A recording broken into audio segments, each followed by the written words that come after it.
జీవుల లెక్కల్లో మీ పిల్లలుగా బ్రతికిస్తున్నందుకు వందనాలు. ఎక్కడెక్కడో పెట్టిన మమ్మల్ని అందరినీ మీ కుమారుని రక్తంలో కడిగి పవిత్రపరిచి పరిశుద్ధపరిచి ఏర్పాటు చేసినటువంటి ఆత్మీయ అనుబంధానికే వందనాలు చెల్లిస్తుంటున్నాం.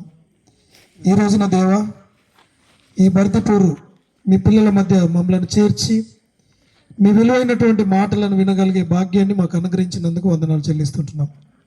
ఇప్పటి వరకు చక్కటి పాటల ద్వారా నీ నామాన్ని గణపరిచాం. తిరిగి దేవా, మీ మాటల్లోకి వెళ్ళి మీ మాటల్ని ధ్యానిస్తుండగా మాకు సహాయం ఇవ్వండి. నిలబడి మీ మాటలు చెప్పడానికి సిద్ధపడినటువంటి నేను కేవలము మట్టివాడను దేవా, మీ పరిశుద్ధాత్మ సహాయమును శక్తిని అనుగ్రహించి కూడి వచ్చినటువంటి మీ పిల్లలందరితో కూడా మీరే మాట్లాడండి. ప్రతి ఒక్కరి జీవితాలకు కావలసినటువంటి మంచి మాటలను వినిపించమని ఘనత, మహిమ, ప్రభావాలను మీకు ఆరోపించుకుంటూ నన్ను నేను తగ్గించుకుంటూ మీ నామాన్ని ఇచ్చిస్తూ క్రీస్తు నామమునే ఈ ప్రార్థన అడిగి వేడుచున్నాము తండ్రి, ఆమేన్. దేవుని ప్రశస్తమైనటువంటి నామమునకు స్తోత్రం కలుగును గాక. ఈ యొక్క చల్లని సాయంకాల వేళ ఈ రీతిగా దేవుడు మనల్ని అందరినీ కూడా సమకూర్చి ఈ కృతజ్ఞత కూడికలో తన విలువైనటువంటి మహోన్నతమైనటువంటి మాటలను వినగలిగే భాగ్యాన్ని మనందరి జీవితాలకు ప్రసాదించినటువంటి మన కన్నతండ్రి అయిన దేవునికి, మన రక్షకుడు, మన ప్రభు అయిన యేసుక్రీస్తు నామంలో కృతజ్ఞతాస్తుతులు స్తోత్రాలు చెల్లిస్తుంటున్నాను. వేదికను అలంకరించినటువంటి దైవజనులు రెవరెండ్ జి దినకరయ్య గారికి, సభాధ్యక్షులు, అలాగే ఈ యొక్క కార్యక్రమ నిర్వాహకులు మరి అన్న జాన్సన్ అన్న గారికి, అలాగే విల్సన్ గారికి, ఆయా ప్రాంతాల నుంచి కూడి వచ్చినటువంటి దైవజనులందరికీ కూడా నా యొక్క ప్రత్యేకమైనటువంటి అభినందనలు తెలియజేసుకుంటున్నాను. మీ అందరికీ కూడా వందనాలు. ప్రియులారా, ఇది చాలా మంచి సమయము. మరి సహోదరులు విల్సన్ గారు అలాగే జాన్సన్ అన్న గారు కూడా చక్కటి కార్యక్రమాన్ని నిర్వహించాలని దేవుడు వారి యొక్క హృదయంలో ప్రేరేపించినటువంటి ప్రేరేపణను బట్టి, దేవుడు వారి బ్రతుకుల్లో చేసినటువంటి మేలులను బట్టి కృతజ్ఞత కూడికను ఏర్పాటు చేయాలి, దేవుడికి కృతజ్ఞత కలిగి బ్రతకాలి అన్నటువంటి ఒక మంచి సదుద్దేశంతో ఈ కార్యక్రమాన్ని ఏర్పాటు చేయడం జరిగింది. మీరందరూ కూడా ఆయా ప్రాంతాల నుంచి ఇక్కడికి వచ్చేశారు. అందును బట్టి నేను ఎంతగానో దేవుణ్ణి స్తుతిస్తుంటున్నాను. మరి దేవుడి యొక్క వాక్య ధ్యానంలోనికి వెళ్ళి మనం దేవుడి మాటలను మనం ధ్యానం చేద్దాం.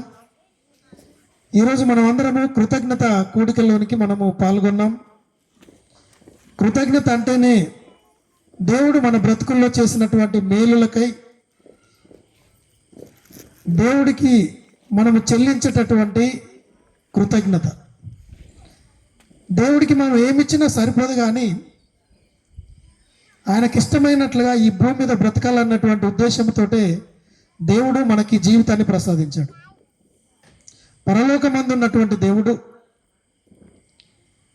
తన యొక్క అనాది కాల సంకల్పానుసారంగా అనేక మంది పిల్లలు కావాలి అని కోరుకున్నాడు. కనుకనే మన కోసం ఈ విశాలమైనటువంటి విశ్వాన్ని కలిగించి ఈ భూమిని, ఆకాశాన్ని సృజించి చిట్ట చివరి దినాన మానవులమైనటువంటి మనలను దేవుడు ఈ భూమి మీద పుట్టించినట్లుగా మనం చూస్తుంటున్నాం. వివిధ తరాలలో మనల్ని కూడా ఈ భూమి మీదకి దేవుడు రప్పించాడు. తల్లి గర్భంలో ఒక అందమైనటువంటి ఆకారాన్ని నిర్మించి ఆ 9 నెలల కాలంలో దేవుడు మనకు అవయవ నిర్మాణాన్ని చేసి తల్లి గర్భంలో నుండి బయటికి రప్పించి జీవితాన్నిచ్చి జీవాన్నిచ్చి ప్రతి క్షణము మనల్ని కాచి కాపాడుతున్నాడు దేవుడు. అందుని బట్టి దేవునికి మనం కృతజ్ఞతాస్తుతులు చెల్లించాలి. ఎన్ని గొప్ప మేలులను మన బ్రతుకుల్లో దేవుడు చేస్తున్నాడంటే, ఈరోజు మనలో ఉంటున్నటువంటి ఊపిరి, మనలో ఉన్నటువంటి ఆ జీవం, అది ఎక్కడి నుండి వచ్చింది అని అంటే సాక్షాత్తు ఆ పరమాత్ముడైనటువంటి దేవునిలో నుండే ప్రతి మానవ ఆకారాల్లోనికి వచ్చింది. ప్రేమైనటువంటి దేవుని వల్లరా, అందుకే ఆ జీవం ఉంది కనుకనే మనం చెల్లించగలుగుతున్నాము. ఆ జీవం ఉంది కనుకనే మాట్లాడగలుగుతున్నాం. ఆ జీవం అనేటటువంటిది ఉంది కనుకనే మనం ఎక్కడికంటే అక్కడికి వెళ్ళగలుగుతున్నాము. ఏ పని అంటే ఆ పని చేసుకోగలుగుతుంటున్నాం. ఈ జీవం అనేటటువంటిది లేకపోతే ఈ లోకంలో మనం జీవించలేము, మనం బ్రతికి బట్ట కట్టలేము, ఇంకంతేకాదు ఈ లోకంలో మనం ఉండలేము. అందుకే దేవుడిచ్చినటువంటి ఒక గొప్ప అవకాశం మానవుడి యొక్క జన్మ. అందుకే ఇప్పటివరకు చక్కటి పాట పాడారు కదా, మానవుడా కారణ జన్ముడా. మనం అందరం కూడా ఒక కారణ జన్ములుగా ఈ భూమి మీద పుడుతుంటున్నాం.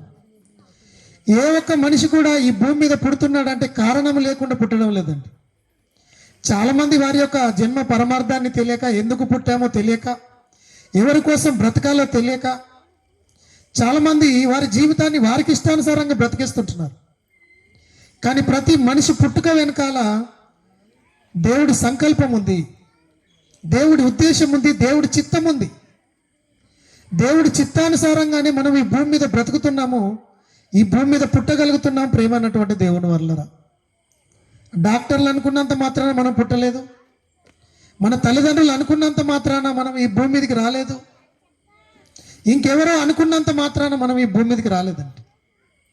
పరలోకమందు ఉన్నటువంటి దేవుడు అనుకున్నాడు కనుకనే ఈరోజు నీకు నాకు ఈ చక్కటి జన్మను ప్రసాదించి ఈ భూమి మీద మనల్ని జీవింపజేస్తున్నాడు. అందుకే దేవుడిచ్చినటువంటి జన్మను దేవుడి కోసమే మనం సమర్పించగలగాలి, దేవుడి కోసమే అంకితం చేయగలగాలి. దేవుడు ఉన్నటువంటి లోకానికి మనం వెళ్ళగలిగినప్పుడే మన జన్మను సార్థకత చేసుకున్నటువంటి వారంగా మనం ఉంటాం. ఈ లోకంలో, ప్రపంచంలో ఎంతోమంది ఉన్నారు, వారి యొక్క జన్మ పరమార్థాన్ని తెలుసుకోలేక, ఎందుకు పుట్టామో అర్థం కాలేక, ఏమండి పుట్టాము గనుక జీవించాలి, ఏదో ఒకరోజు జీవిస్తున్నాము గనుక ఏదో ఒకరోజు ఈ లోకాన్ని వదిలి వెళ్ళిపోవాలి అన్నటువంటి ఆలోచనే చాలామందిలో ఉంది.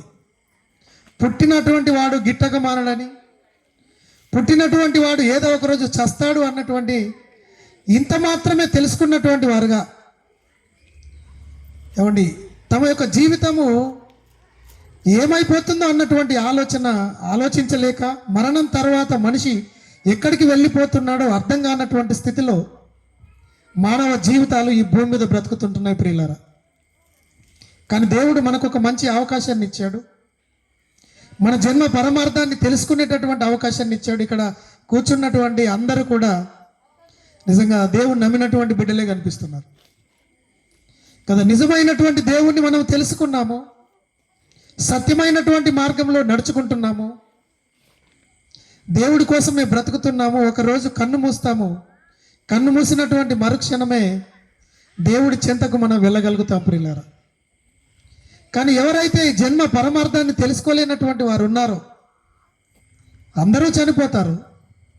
కానీ చనిపోయిన తర్వాత వారి యొక్క గమ్యం ఎటు, వారి యొక్క ఆత్మ పయనం ఎటు, ఇది తెలుసుకోక చనిపోతే ప్రేమన్నటువంటి దేవుని వల్లరా నీ యొక్క జీవితాన్ని సార్థకత చేసుకున్నటువంటి వాడివి కావు, చేసుకున్నటువంటి దానివి కావు. అందుకోసం దేవుడు మనకి జీవితాన్ని ప్రసాదించలేదు. దేవుడి కోసం బ్రతకాలి, దేవుడు ఉన్నటువంటి లోకానికి వెళ్ళాలి. ప్రతి మనిషి పరలోకంలో నుండి ఈ భూలోకానికి వచ్చాడు. ఈ లోకంలో కొద్ది కాలం మనం బ్రతకాలి. ఈ శరీరంలో కొంతకాలం అయిపోయిన తర్వాత శరీరాన్ని వదిలి ఆత్మ వెళ్ళిపోతుందండి. ఇది ప్రతి మనిషి జీవితంలో జరిగేటటువంటి ఘట్టమే కదా. ప్రతి మనిషి ఈ భూమి మీద ఏమండి తను బ్రతుకుతాడు, ఏదో ఒకరోజు చనిపోతాడు. కానీ చనిపోయిన తర్వాత అసలు జీవిత యొక్క గమ్యం ఏంటి, ఎక్కడికి వెళ్ళిపోతున్నారు, ఏమైపోతున్నారు, ఈరోజు ఎవరైనా ఆలోచించేటటువంటి వాళ్ళు ఉన్నారంటే సమాజంలో ఎవరూ ఆలోచించడం లేదు పిల్లలు. పోనీ కనీసం దేవుడి మాటలు కొన్ని చెబుదామన్నా కూడా ఈరోజు వినలేనటువంటి పరిస్థితి. అందరూ కూడా ఏమండి బిజీ కదా. ఎక్కువగా ఈరోజు మనిషి ఈ బిజీ వాతావరణంలోనే తన యొక్క జీవితాలను గడుపుతుంటున్నాడు. దేవుని యొక్క వాక్యానికి చెవి ఇయ్యనొల్లనటువంటి వారుగా ఈరోజు సమాజం కనిపిస్తుంది పిల్లరా. కొద్దిమంది కులాల పేరుతో కొట్టుకుంటున్నారు, మతాల పేరుతో మారణ హోమాన్ని సృష్టిస్తున్నారు. ఇలా ఎన్నో విధాలుగా ఏమండి ఆ గొడవల్లోనే కదా, ఆ వాటిలోనే లీనమైపోయి వాటిలోనే జీవితాన్ని గడిపేస్తూ దేవుడిచ్చినటువంటి ఈ జన్మను ఎందుకు ఇచ్చాడో తెలుసుకోలేక అర్ధాంతరంగా జీవితాలను ముగించుకుంటున్నారు.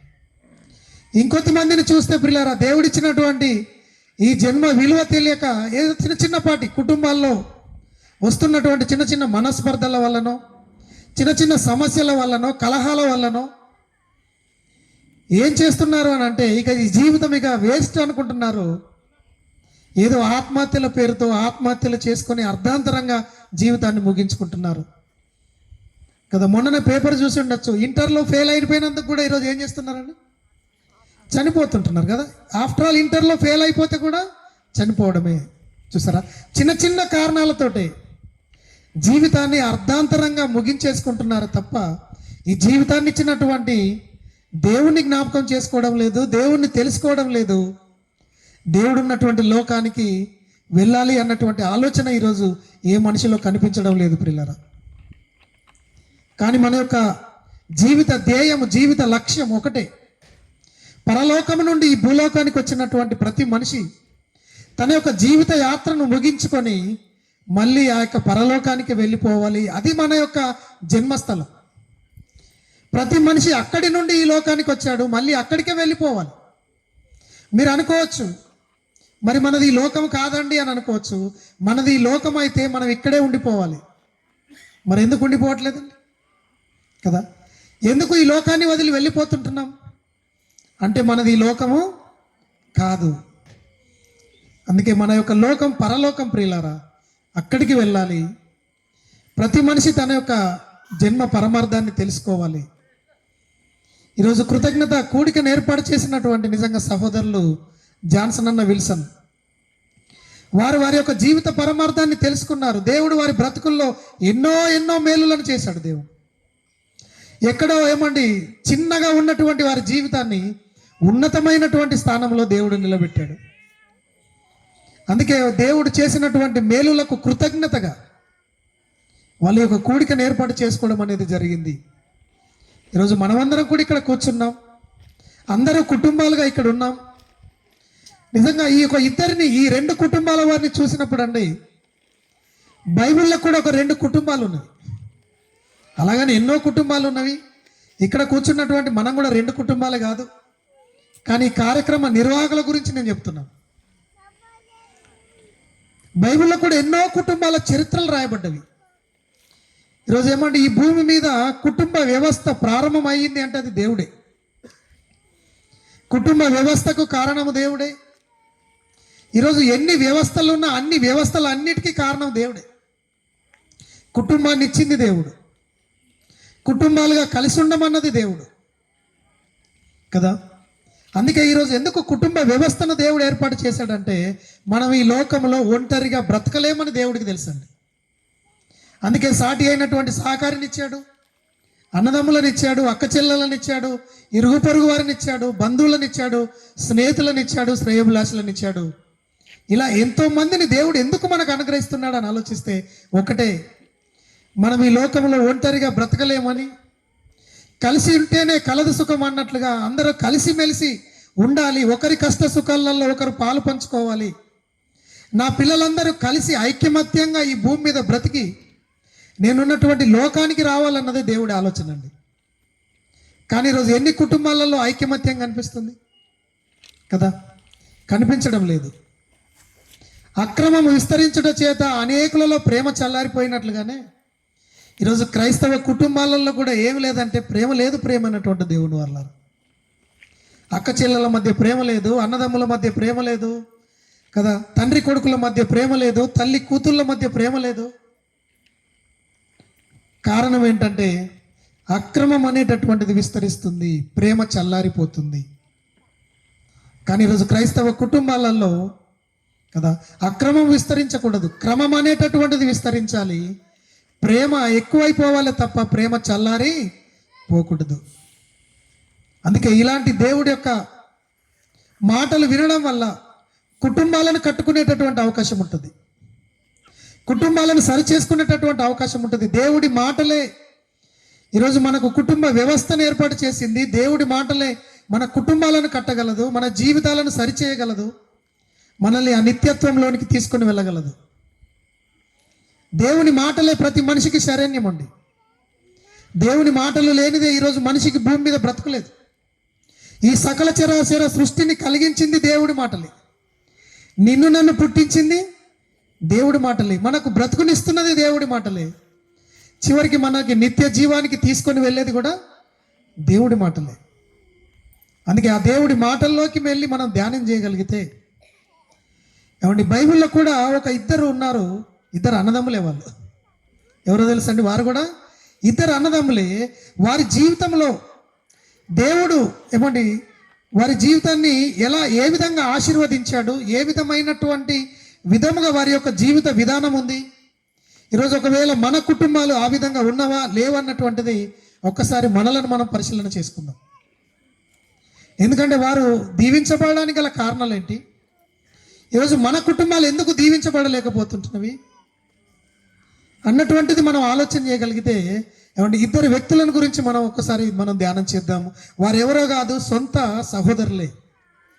ఈరోజు జాన్సన్ అన్నను, విల్సన్ అన్నను చూడగానే ఎందుకో అంటే దేవుడు బైబిల్లో ఉన్నటువంటి కొన్ని అన్నదమ్ముల చరిత్రలు రాశాడు దేవుడు.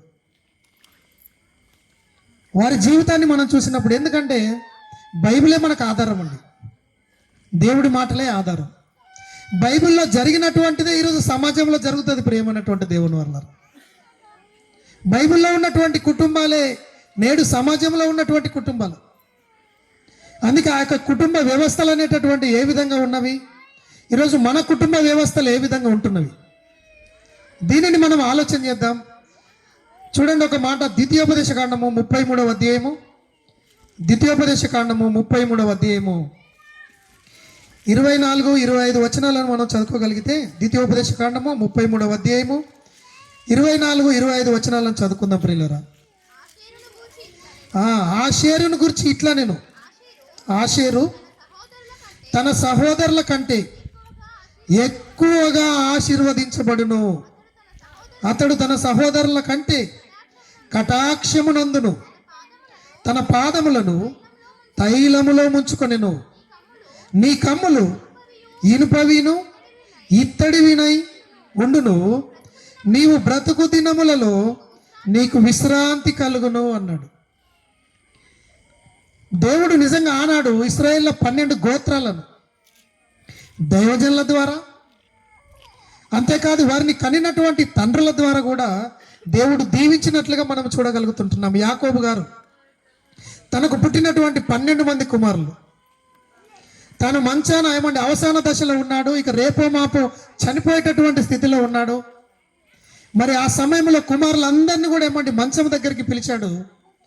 ఒక్కొక్కరిని దీవిస్తున్నాడు, ఒక్కొక్కరిని శపిస్తుంటున్నాడు. లేదంటే వారి యొక్క భవిష్యత్తు కాల జీవితం ఏ విధంగా ఉంటుందో తెలియజేస్తున్నాడు. ప్రియులారా, నేను వెళ్ళిపోతున్నాను, మీ భవిష్యత్తు కాల జీవితం ఇదిగో దేవుడు ఇలా మీ జీవితాలను మార్చబోతుంటున్నాడు, ఇలా మీ కుటుంబాలను ఆశీర్వదించబోతున్నాడు అని ఒక్కొక్కరి దగ్గరికి వచ్చి ఒక్కొక్కరిని ఆశీర్వదించినట్లుగా మనము చూస్తుంటున్నాము. ఇక్కడ కూడా మనం చదువుకున్నటువంటి మాట చూస్తే, మోషే గారు తన చిట్ట చివరి కాలంలో ఇశ్రాయేళ్ల 12 గోత్రాల వారిని పిలిచి ఒక్కొక్క గోత్రం యొక్క భవిష్యత్తును తెలియజేశాడండి. మరి ఇక్కడ మనం చదువుకున్నటువంటి ఈ సందర్భాన్ని చూస్తే, ఆషేరు గోత్రాన్ని గురించి చెబుతున్నటువంటి మాట, ఆషేరును గురించి చెబుతున్నటువంటి మాట ఏమన్నాడు? ఆషేరట తన సహోదరుల కంటే ఎక్కువగా ఆశీర్వదించబడును. ఏమండి, ఆషేరు యొక్క జీవితము సహోదరులందరికంటే కూడా ఆశీర్వదించబడినటువంటి వాడుగా మనము చూస్తుంటున్నాం. ప్రేమన్నటువంటి దేవుని వల్ల ఎందుకు? కారణం ఏంటి? సహోదరులందరికంటే కూడా ఈయన ఎందుకు ఎక్కువగా ఆశీర్వదించబడుతున్నాడు, కటాక్షాన్ని పొందుతున్నాడు, బ్రతుకు దినములన్నీ కూడా తన బ్రతుకుల్లో విశ్రాంతి కలుగుతుందట కదా. విశ్రాంతి అంటే అర్థం ఏంటండి? నెమ్మది, శాంతి, సమాధానం. ఈరోజు కుటుంబాల్లో కావాల్సింది అదే. మరి ఆషేరు యొక్క జీవితాన్ని మనము గమనించగలిగితే, తన కుటుంబంలో నెమ్మది, తన కుటుంబంలో శాంతి, సమాధానం, అంతేకాదు తన సహోదరులందరికంటే కూడా ఎక్కువగా ఆశీర్వదించబడుతున్నాడట. ఎందుకు? కారణం ఏంటి? ఆయన జీవితానికి ఉన్నటువంటి ప్రత్యేకత ఏంటి? ఈరోజు నిజంగా ఆయన జీవితాన్ని చూసినటువంటి మనము మన కుటుంబాల్లో కూడా మనము అందరికంటే దేవుడు మనల్ని ఎక్కువగా ఆశీర్వదించబడేటట్లుగా ఈ భూమి మీద మన జీవితాన్ని మనం జీవించాలి ప్రియులారా. ఆషేరును దీవించడానికి గల కారణం ఏంటి? ఒక్కసారి ఆయన జీవిత చరిత్రని మనం ఆలోచన చేయగలిగితే ఆయన దగ్గర ఏముంది అసలు, ఎందుకు ఆయనను దీవిస్తున్నాడు అని మనము ఆలోచన చేయగలిగితే, ఇదే ఆదికాండంలో కూడా ఆయన గురించి రాయబడినటువంటి ఒక మాట చూడండి దయచేసి. ఆదికాండము 49వ అధ్యాయము 20వ వచనాన్ని చదువుకుందాం. ఆదికాండము 49వ అధ్యాయము 20వ వచనము. ఆషేరునొద్ద శ్రేష్టమైనటువంటి ఆహారము కలదు, రాజులకు తగిన మధుర పదార్థములను అతడిచ్చును అన్నాడు. ఇక్కడ ఆషేరును గురించి ఏమండి, తన తండ్రి అయినటువంటి యాకోబు గారు మాట్లాడుతున్నటువంటి మాట, ఆషేరునొద్ద శ్రేష్టమైనటువంటి ఆహారం కలదట కదా. శ్రేష్టమైనటువంటి ఆహారం అంటే ఏముండొచ్చు? బిర్యానీ ఉందా? మటన్ బిర్యానా, లేకపోతే దమ్ బిర్యానా? ఈ మధ్య కాలంలో చాలా బిర్యానీలు వచ్చాయి. మండి బిర్యానీ అట. ఈ మధ్యలో ఎక్కువగా పాపులర్ అయినటువంటి బిర్యానీ ఏంటి? మండి బిర్యానీ, కుండ బిర్యానీ, ఇంకెన్నో ఉన్నవి కదా, ఎన్నో ఉన్నవి కదా. మరి ఇవన్నీ బిర్యానీలు ఉండొచ్చు ఆయన దగ్గర? పోనీ బిర్యానీలు ఉంటే ఆశీర్వదించబడతామా? ఏమండి, ఆశీర్వదించబడడానికి గల కారణాలు ఏంటి? ఆయన దగ్గర శ్రేష్టమైనటువంటి ఆహారం ఉంది అని చెప్తుంటున్నాడు. ఎంత శ్రేష్టమైనటువంటిదంటే రాజులకు సహితము కదా భోజనాన్ని ఇచ్చేంత ఆహారం ఆయన దగ్గర ఉందట. ప్రియమైనటువంటి దేవుని వల్ల ఆలోచన చేయండి. అలాగని కింటళ్ళ కొద్దీ ఏమండి రైస్ కాదు కదా, లేకపోతే కింటళ్ళ కొద్దీ మటన్ ఉందనేదో కాదు. ఇక్కడ దాని అర్థం ఏంటి అని ఆలోచన చేయగలిగితే, ఆషేరు సహోదరులందరికంటే దీవించబడడానికి గల కారణము ఆయన దగ్గర శ్రేష్టమైనటువంటి ఆహారం అంటే ఏంటో తెలుసండి. ఈ లోకంలో శ్రేష్టమైనటువంటి ఆహారం ఏదైనా ఉందంటే అది మన చేతుల్లో ఉన్నటువంటి దైవ గ్రంథమే, దైవ వాక్కులే. దేవుడు వాక్యాన్ని దేనితో పోల్చాడు చెప్పండి? జీవాహారముతో పోల్చాడు, శ్రేష్టమైనటువంటి ఆహారంతో పోల్చాడు. అది వెండి బంగారం అన్నిటికంటే కూడా అది గొప్పది అన్నాడు. వజ్ర వైడూర్యాల కంటే కూడా గొప్పది. ఆలోచన చేయండి. ఇర్మియాతో అంటాడు, ఇర్మియా నువ్వు ఈ ఆహారాన్ని భుజించాయి అంటాడు, ఈ వాక్యాన్ని భుజించమన్నాడు. అంటే దేవుడు వాక్యాన్ని కూడా దేనితో పోల్చాడు? ఆహారంతో పోల్చాడు. ప్రియులారా, ఆహారంతో పోల్చాడు. శ్రేష్టమైనటువంటి ఆహారం కదా. ఆషేరు దగ్గర ఏముందంటే శ్రేష్టమైనటువంటి ఆహారం ఉంది. ఇప్పుడు ఆషేరు ఎలా ఉన్నాడు అని అంటే అనేక మందికి శ్రేష్టమైనటువంటి ఆహారాన్ని పంచిపెట్టేటటువంటి వాడుగా ఉన్నాడు. అందుకే అత్యధికముగా ఆశీర్వదించబడ్డాడు. ప్రియులారా, సహోదరులందరికంటే దేవుని వల్ల కటాక్షాన్ని పొందినటువంటి వాడుగా ఉంటున్నాడు. ఈరోజు మన ప్రియులు నిజంగా విల్సన్ గారు, ఆయన దగ్గర కూడా ఏముందో తెలుసా? మన అందరికీ అందించే మంచి భోజనాన్ని పెట్టాడు. కానీ మరొకటి శ్రేష్టమైనటువంటిది ఉంది. దేవుని యొక్క వాక్యాన్ని చెప్పగలిగేటటువంటి సామర్థ్యం ఉంది. దుబాయ్ దేశంలో ఎంతోమందికి దేవుని యొక్క శ్రేష్టమైనటువంటి ఆహారాన్ని ఏం చేస్తున్నాడు? ఆయన అందిస్తున్నాడు కదా, అందిస్తుంటున్నాడు. ఇంకా రాజులకు చెప్పేటటువంటి, రాజులకు కూడా, రాజులు తినేటటువంటి భోజనం మనం తినేటటువంటి పప్పుచారు ఉండదు. రాజుల భోజనం ఎలా ఉంటుందండి? అందుకే రాజభోగం అంటారు కదా. రాజులు అంటేనే వారి యొక్క భోగాలు. ఎందుకంటే వారు తినేటటువంటి తిండి ఎలా ఉంటుంది? విలాసవంతమైనటువంటి వస్తువులు ఉంటవి, విలాసవంతమైనటువంటి జీవితాలు ఉంటవి. బైబిల్ గ్రంథంలో మనం చూస్తాం సొలొమోను భోజనం, ఒక్క రోజుకు కొన్ని వేల మేకలు తెగాల్సిందే కదా, ఒకటే రోజు ఒక్క పూట భోజనానికి. అంటే రాజులు తినేటటువంటి భోజనము వివిధ రకాల పదార్థాలతో నిండి ఉంటుంది ప్రియులారు కదా. ఇప్పుడు ఆషేరు జీవితాన్ని చూస్తే ఎందుకు ఆయన ఆశీర్వదించబడ్డాడు అని ఆలోచన చేయగలిగితే ఆయన దగ్గర ఏముందంటే శ్రేష్టమైనటువంటి ఆహారం ఉంది. శ్రేష్టమైనటువంటి ఆహారం అంటే ఏదో కాదు, దేవుడి యొక్క వాక్కే. దేవుడి యొక్క వాక్కు రాజులకు సైతం వడ్డించేటటువంటి వాడుగా ఉన్నాడట. అంటే అర్థం ఏంటో తెలుసా అండి? అన్ని విధాలుగా కదా. ఈరోజు ఏమంటే దేవుని యొక్క వాక్యం ప్రేమైనటువంటి దేవుని వాళ్ళరా, అది సామాన్యునికి మనం బోధించవచ్చు, శాస్త్రవేత్తకు కూడా దేవుని యొక్క మాటలు మనం చెప్పొచ్చు. అంత మహాజ్ఞానము ఈ 66 గ్రంథాల్లో ఉంది ప్రియులారా. ప్రతి మనిషికి, అది పేదవాడికి చెప్పచ్చు, ధనవంతుడికి చెప్పచ్చు, అందరికీ చెప్పగలిగేటటువంటి కేజీ టు పీజీ అంటారే కదా, ఈరోజు స్కూల్స్ కేజీ టు పీజీ అట. కేజీ టు పీజీ వాళ్ళకు చెప్పగలిగేటటువంటిది ఈ 66 గ్రంథాల్లోనే దేవుడి యొక్క మాటలు ఉన్నాయి ప్రేమ అన్నటువంటి దేవుని వల్ల.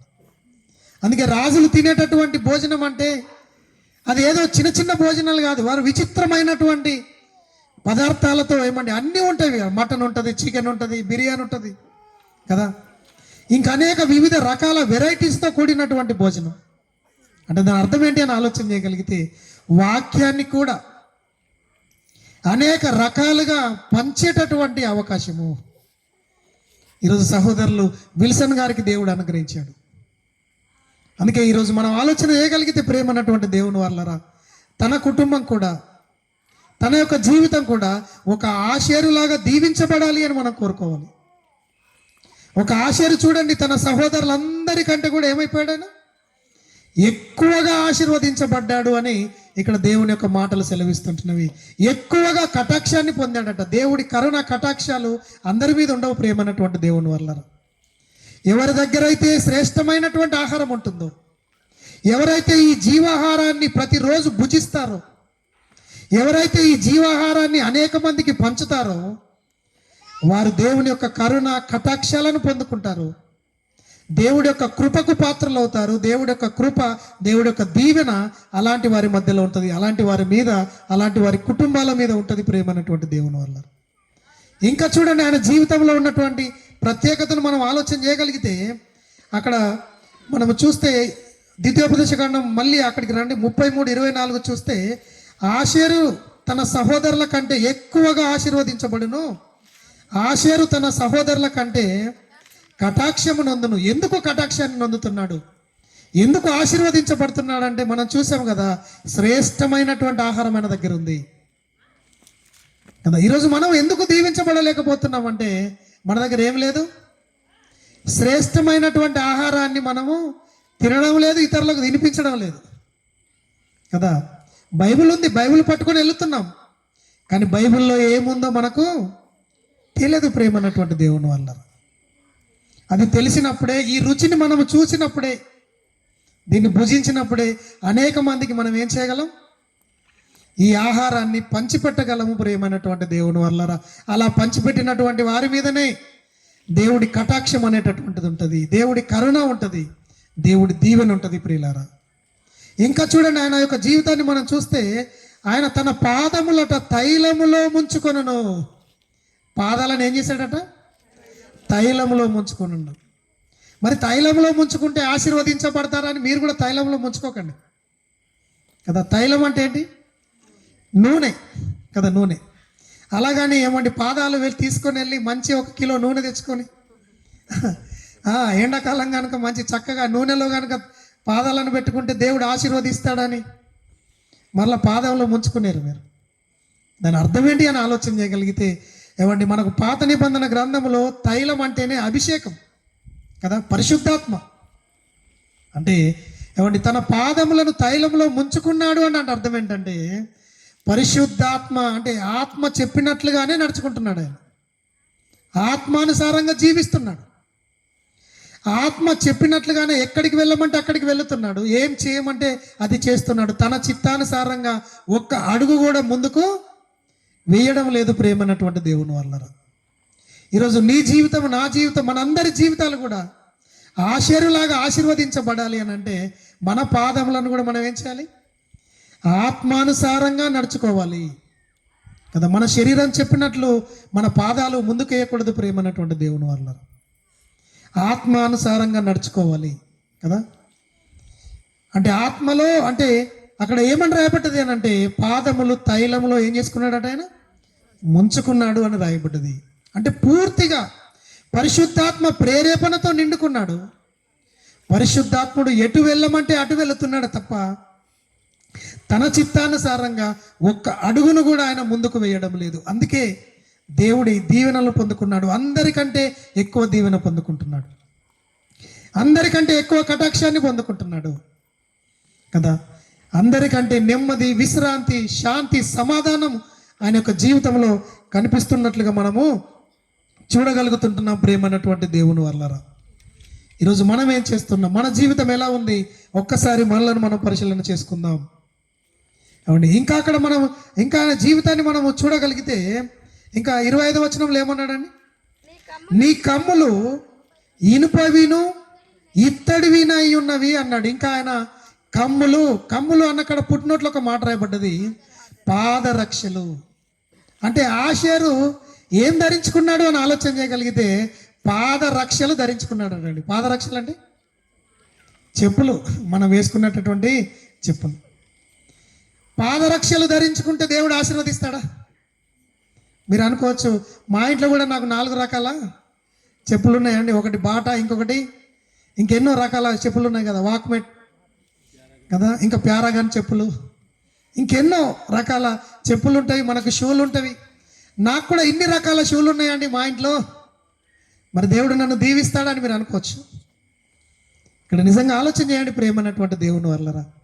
ఇక్కడ పాదరక్షలు అనగానే మళ్ళీ పాదరక్షలు కాదు, ఇక్కడ పాదరక్షలు కాదు. మనందరికీ తెలుసు కదా, ఒకనాడు ప్రపంచాన్ని జయించినటువంటి ద గ్రేట్ అలెగ్జాండర్ ఎందుకు ప్రపంచాన్ని జయించాడో తెలుసా అండి?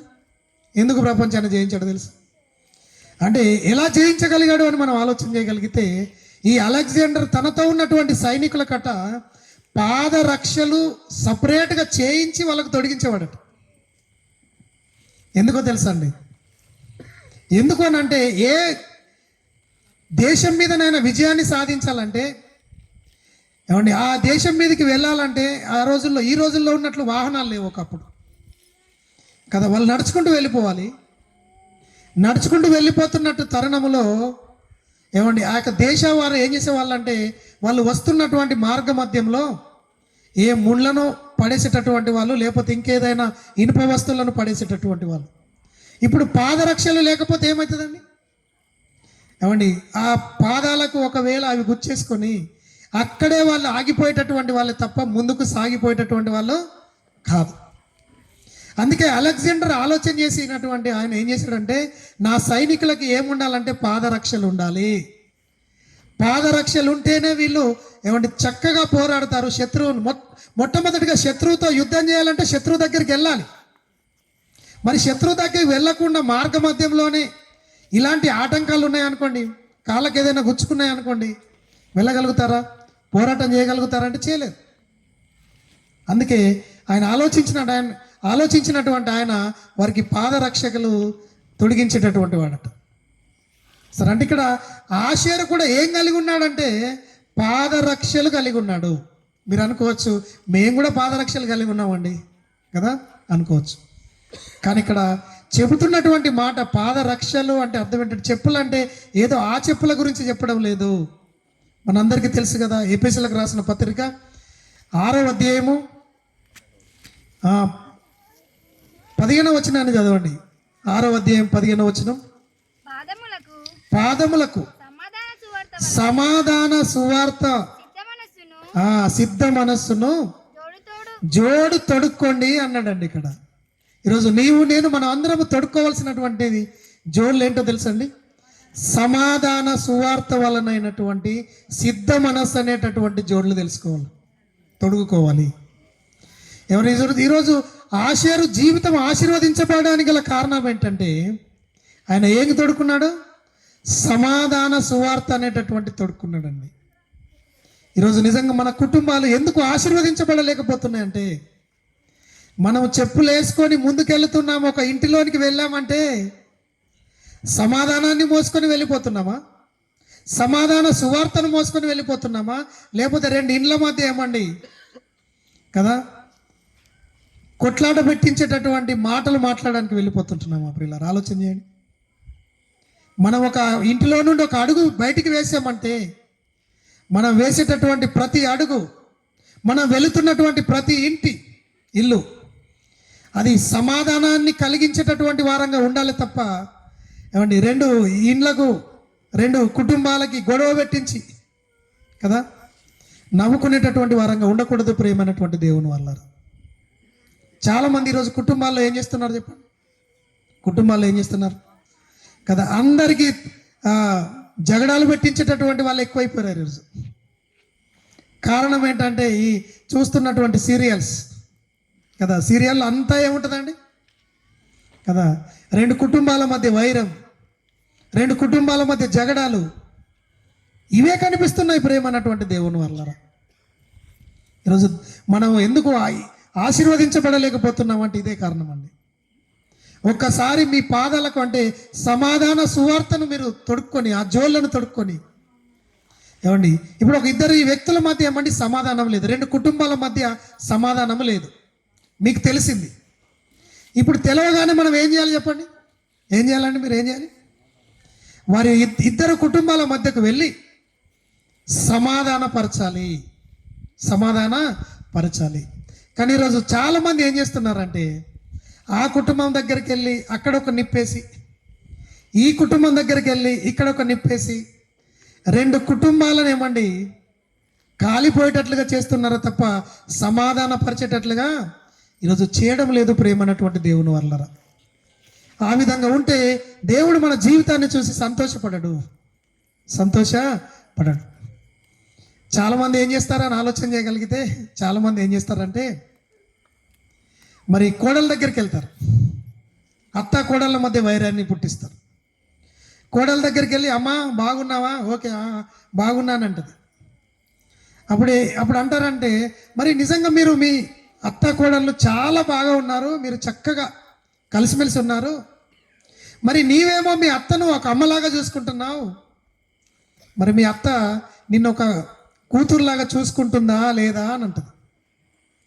అప్పుడు ఆమె అంటది, లేదండి మా యొక్క అత్త నన్ను చాలా కూతురులాగానే చూసుకుంటుందండి అని అత్త అన్నది అనుకోండి. అప్పుడు ఏమంటది తెలుసా? మొన్న మీ అత్త ఏమన్నదో తెలుసా అంటది. ఏమన్నదో తెలుసా? ఏమన్నదండి అని అంటే, అమ్మో అది నా నోటితో నేను చెప్పలేను. అయిపోయింది. అక్కడ ఏమేసింది? ఒక అగ్గేసింది, ఒక నిప్పు పడేసింది. మరలా అత్తమ్మ దగ్గరికి వెళ్తుంది, ఏంటి సిస్టర్ బాగున్నావా? బాగున్నా. మరి మీరు చాలా మంచిగా ఉన్నారు, చాలా కలిసిమెలిసి ఉన్నారు మీ అత్త కోడళ్ళు, మరి మీ ఇవేంటి గిన్నెలన్నీ కూడా మీ కోడలే దోముతున్నట్టుగా ఉంది కదా అంటది. అవును మా కోడలే దోముతున్నదని అత్త అంటది. ఎందుకు ఇలా మాట్లాడుతున్నావు అంటే, ఆ గిన్నెలన్నీ చూస్తే చొట్టలు పడ్డాయి, అందుకే ఎవరు దోముతున్నారు? మీ కోడలు దోముతుంది. ఓకే పర్వాలేదు. మరి నీవైతే మీ కోడల్ని కూతురులాగా చూసుకుంటున్నావు, అసలు నీ కోడలు నిన్ను అమ్మలాగా చూసుకుంటుందా అని అక్కడ ఉంటుంది. ఆమె అంటది, లేదండి నా కోడలు చాలా మంచిది, నన్ను ఒక మరి అమ్మలాగానే చూసుకుంటుంది అని అంటే, అమ్మో ఈ మాట అనద్దండి. మొన్న ఏమన్నదో తెలుసా మీ కోడలు? మా అత్త గయ్యాలి గంప, రాకాసి రంప కదా, ఇంకేదో అన్నది అని అక్కడ కూడా ఏం చేస్తుంది చెప్పండి? ఒక అగ్గి వేసి వెళ్ళిపోతుంటుంది. చూడండి, అప్పటి వరకు చక్కగా కలిసిమెలిసి ఉన్నటువంటి వారి కుటుంబాలు ఇప్పుడు ఏమైపోయింది? అప్పటి నుండి అత్త అంటే కోడలికి పడదు, కోడలంటే అత్తకు పడదు. ఇలా అన్నదమ్ముల మధ్య కానివ్వండి, అక్క చెల్లెల మధ్య కానివ్వండి, ఇలాంటి ఏం చేస్తున్నారో అని ఆలోచన చేయగలిగితే చాలామంది సమాధాన సువార్త ఏమండి అలాంటి జోళ్ళను తొడుక్కోవడం లేదు, అలాంటి చెప్పులను వేసుకోవడం లేదు. కానీ ఈరోజు ఏం చేసుకుంటున్నారో అని ఆలోచన చేయగలిగితే వారి మధ్యలో చిచ్చు పెట్టేటటువంటి ఆలోచనలు చేస్తున్నారు ప్రేమనేటువంటి దేవుని వల్ల. అందుకే వారి యొక్క జీవితాలు ఆశీర్వదించబడలేకపోతున్నవి. వారి గురించి దేవుడు ఒక మాట అన్నాడు చూడండి దయచేసి. కీర్తనల గ్రంథము 37వ కీర్తన,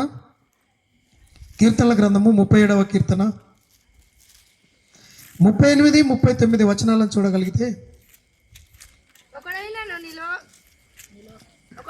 37వ వచనాన్ని 37 చదువుకుందాం. 37, 38. నిర్దోషులను కనిపెట్టుము, యథార్థవంతులను చూడుము, సమాధాన పరచు వారి సంతతి నిలుచును గాని ఒక్కడైనను నిలవకుండా అపరాధులు నశించుదురు, భక్తిహీనుల సంతతి నిర్మూలమగును అన్నాడండి. సమాధాన పరిచేటటువంటి వారి సంతతి నిలబడుతుంది కదా, శాశ్వత కాలం నిలబడుతుంది. దేవుని కరుణ కటాక్షాలను పొందుకుంటారు. అదే రెండు కుటుంబాల మధ్య చిచ్చు పెట్టేటటువంటి వారి సంతతి, వారి కుటుంబాల జీవితం ఏమైపోతుందో తెలుసండి. ఇదిగో నిర్మూలమవుతుంది అని దేవుడు తన వాక్యం ద్వారా సెలవిస్తున్నాడు. ప్రేమైనటువంటి దేవుని వల్ల అందుకే మన కుటుంబాలు అలా ఉండకూడదు. మన కుటుంబాలు ఇద్దరు వ్యక్తులను కలిపేటటువంటి విధంగానే ఉండాలి తప్ప రెండు కుటుంబాల మధ్య వైర్యాన్ని సృష్టించి రెండు కుటుంబాలను విడగొట్టేటటువంటి స్థితి ఏ ఒక్క కుటుంబంలో ఉండకూడదు అని దేవుడు కోరుకుంటున్నాడు. ప్రేమైనటువంటి దేవుని వల్లరా ఆ విధంగా ఉంటే మనం ఆషేరులాగా దీవించబడలేము. ఆషేరు జీవితాన్ని చూస్తే అందరికంటే ఎక్కువగా దీవించబడ్డాడు, అందరికంటే ఎక్కువగా కరుణ కటాక్షాలను పొందుకున్నాడు. ఎందుకయ్యా? కారణం ఏంటంటే ఆయన దగ్గర దేవుడి వాక్యం ఉందండి, శ్రేష్టమైనటువంటి ఆహారం ఉంది, అందరికీ పంచిపెట్టగలిగేటటువంటి సామర్థ్యం ఉంది. ఇంకంతేకాదు పిల్లరా, ఏం చేస్తున్నాడు ఆయన? తన పాదములట తైలములో ముంచుకున్నాడు. ఆత్మ చెప్పినట్లుగానే నడుచుకుంటున్నాడు. ఎవరైతే ఆత్మానుసారంగా నడుచుకుంటారో వారు దేవుని కుమారులు కదా. శరీరానుసారమైనటువంటి మనస్సు అది మరణం అన్నాడు, ఆత్మానుసారమైనటువంటి మనస్సు జీవం అన్నాడు. సరే, అందుకే ఆత్మానుసారంగా నడుచుకుంటున్నాడు. సమాధానపరచడానికే బయలుదేరుతున్నాడు తప్ప ఇంట్లో నుండి రెండు కుటుంబాలను విడగొట్టేటటువంటి ప్రయత్నం చేయడం లేదు ప్రియులారా. అందుకే ఆయన కమ్ములు అంటే పాదరక్షలను ధరించుకున్నాడు. ఇంకా ఆయన పాదరక్షలు ఎలాంటివట? అక్కడ రాయబడినటువంటి మాట ఇనుపవి. ఏమన్నాడు? ఇనుపవి. ఇనుము అంటేనే బలానికి సూచనండి కదా, బలానికి సూచన.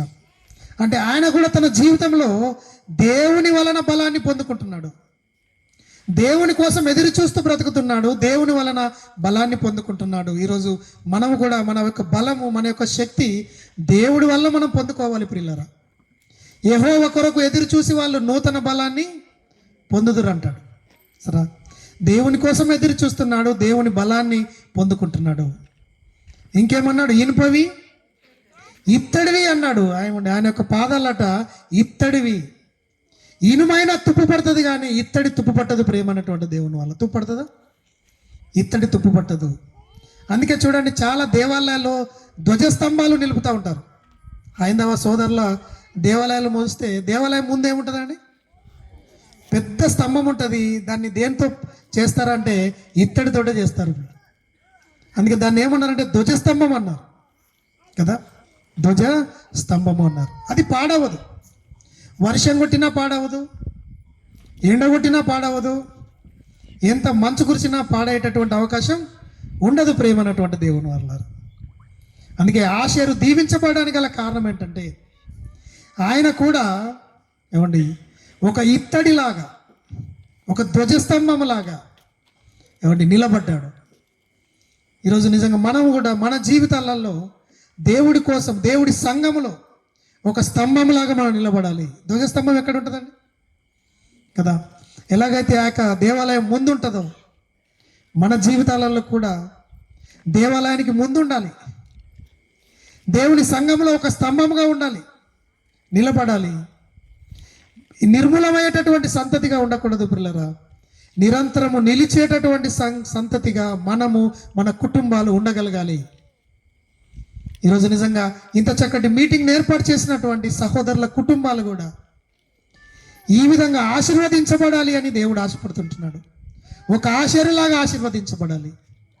మరి ఆశీర్లాగా ఆశీర్వదించబడాలి అని అంటే ఆయనలో ఉన్నటువంటి లక్షణాలు ఈరోజు ప్రతి ఒక్కరిలో కనిపించాలి. ప్రేమన్నటువంటి దేవుని వల్ల ఈ శ్రేష్టమైనటువంటి ఆహారం మనలో ఉండాలి. ఆత్మ చెప్పినట్లుగానే మనం నడుచుకోవాలి.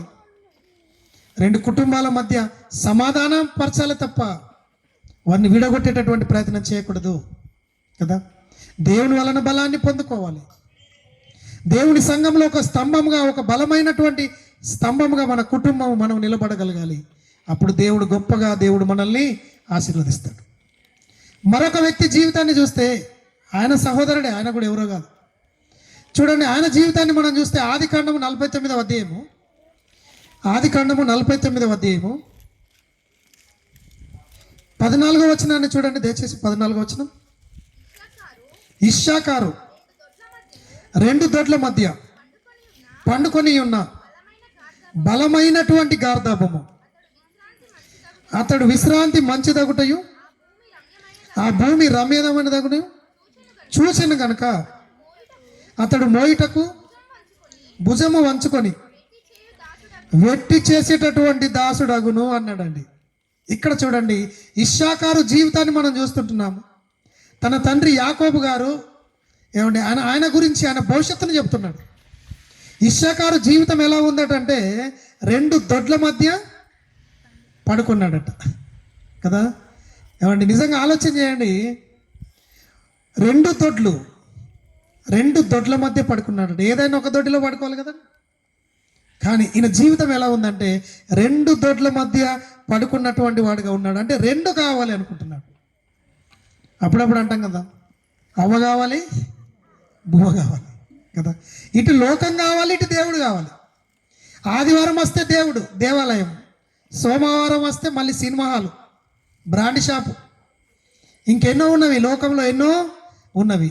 చాలామంది జీవితాలు ఇలాగే ఉంటాయి ప్రేమన్నటువంటి దేవుని వల్ల. ఇటు లోకం కావాలి, ఇటు దేవుడు కావాలి. పోనీ ఇటు ఉంటే దేవుళ్ళలోనైనా ఉండాలి, ఉంటే లోకంలోనైనా ఉండాలి. కానీ చాలామంది జీవితాలు ఎలా ఉంటాయంటే ఈ యొక్క ఇశ్శాఖారు జీవితం లాగానే ఉంటుంది.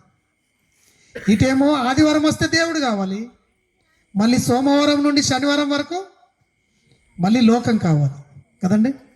లేకపోతే ఇంకేదో చెడు అలవాట్లు కావాలి, చెడు అలవాట్లు. చూసారా ఏమండి, ఈ రెండింటి మధ్య ఈ దుమానస్కులుగా ఈ 2 కావాలి అని కోరుకుంటే ఆ వ్యక్తి జీవితం ఏమైపోతుందట, వెట్టి చేసేటటువంటి దాసుడిగా మారిపోతాడటండి కదా. దేవుడి ద్వారా దీవించబడలేడు కదా. దేవుడి ద్వారా మేలులను పొందుకోలేడు ప్రేమ అన్నటువంటి దేవుని వల్ల. అందుకే ఈరోజు ఒకవేళ ఇశ్శాఖారు లాంటి మనస్సు మనకు కూడా ఉంటుంది. అందుకే బైబిల్ గ్రంథం చెప్పింది కదండి, ద్విమనస్కులు అన్నాడు. ద్విమనస్కుల కట్ట ఏది కూడా దొరకదటండి కదా.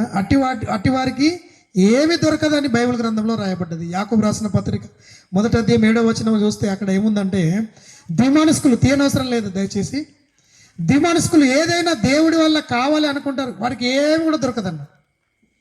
ఎందుకని అంటే పిల్లారా, వారికి ఎన్ని మనసులు ఉన్నవి?